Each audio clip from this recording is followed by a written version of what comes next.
Hi everyone, welcome back to Burnout Help, Stress and Burnout First Aid. I hope you are doing well and that you don't have too much stress in your life. And if you do, I hope you're managing it well. Today I would like to speak to you about values. Values are extremely important to manage stress.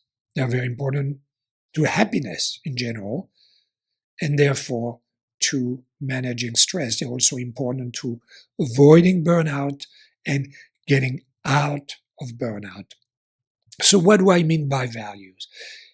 It's a little bit hard to explain, so I will use a definition from Stephen Hayes, one of the co-founders of ACT, which is one of the key form of therapy that I use with my clients.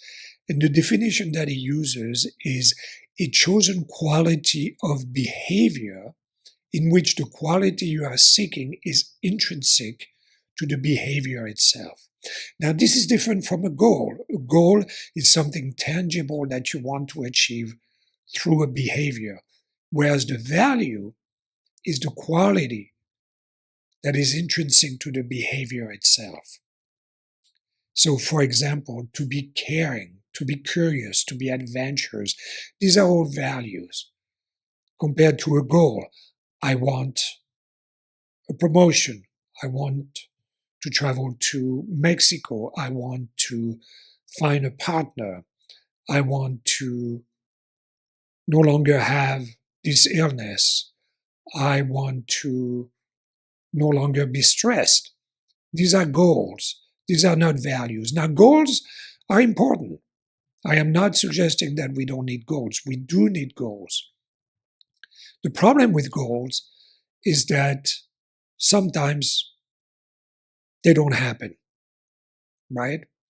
And a goal without a value behind it is a little bit, has limitations because we miss our goals and they might not be as motivating as a value. So, for example, if my value is to be curious or adventurous, now I may have goals connected to that value. As a matter of fact, I will have goals connected to that value.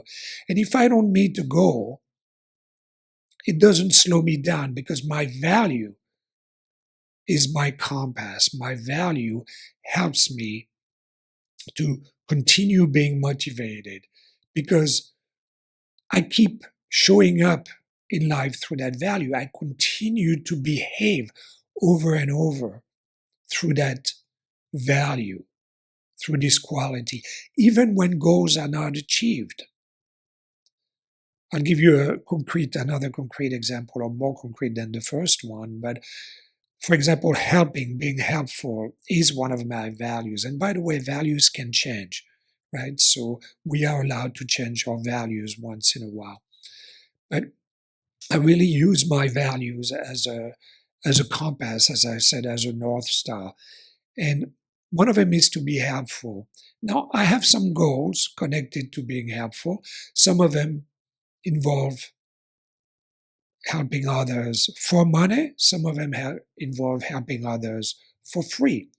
So when one of my goals, for example, I was trying to do something specific recently, I won't go into details, but that didn't work out. I had some high hopes for it, but it didn't work out. And that left me with a little bit of a financial setback, I would say. Now, it's easy at that point to get demotivated because we didn't meet our goal. The goal didn't happen.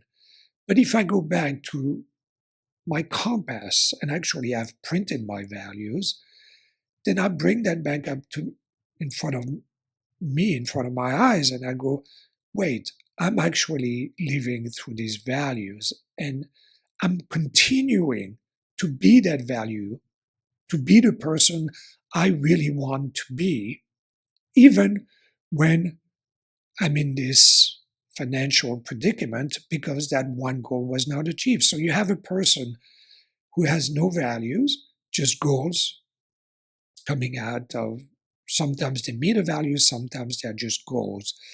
And you have a person who has first values and then goals below that. the first person doesn't meet this goal and they had high hopes for it. What is the reaction? They're probably going to be demotivated, they're going to be stressed, and they're going to take it very bad.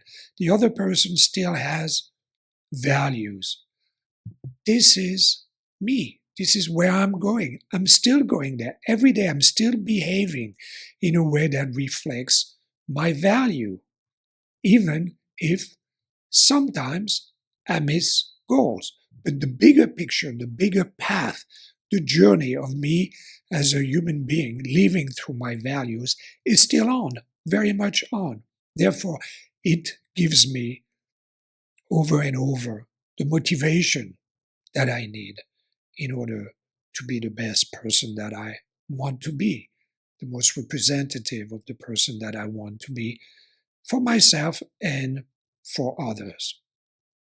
So I encourage you to look into your values. There are ways to derive your values. Journaling is a good one, but with specific prompts, specific exercises, looking at perhaps specific times in your life, times when you were in flow, times when you were at your best.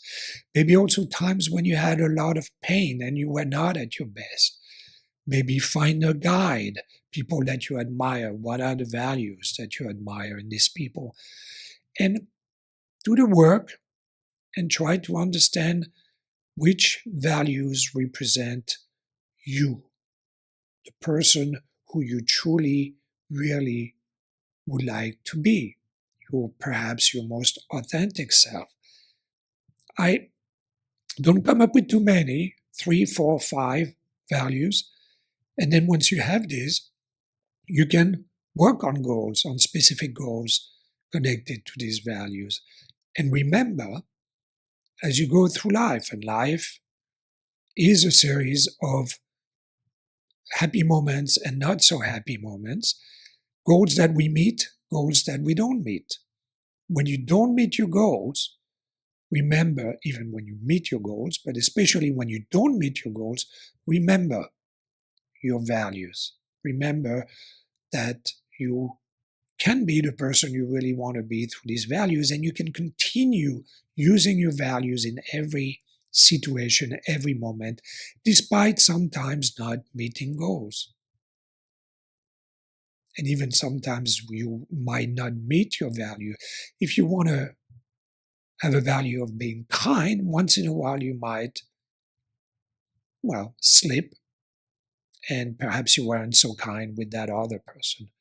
In which case, you take the experience as a learning and you keep going with your value. Okay, I hope this was useful. If you have any questions, please reach out and have a happy day. Bye.